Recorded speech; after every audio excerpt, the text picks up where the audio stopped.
The places you visited, to remind you, include Albania, Colombia, Mexico, this is Albania, right? Mexico, Nepal, Chechnya, Dagestan, Kashmir, Vermont, and also the Arctic. Was there a common thread running through all these diverse places? Yeah, it was that the isolation of these mountains traps people, either people who are invading, for instance, the American military in Afghanistan, or it could be conventional forces in Colombia trying to fight against the rebels who are ensconced in the mountains. But there's an intense, it's like islands in the sky, that's how somebody described it to me, and you really do feel that. These are really cut-off cultures. Internet doesn't work there, cell phones don't work there. In Albania here, if I can, in Albania there are these archaic customs, you know, if you think back to the Bible, it was an eye for an eye or tooth for a tooth.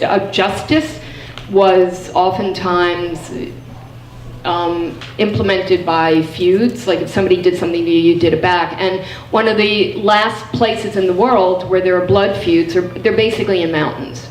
They really are the last remaining places. And in Albania, it's a horrid situation. Over 20 years, 10,000 people have been killed in blood feuds. And there are all these kids, like this boy, and I want to show you some other, oops, well that's one of the many graves. But these, okay, that's Dagestan.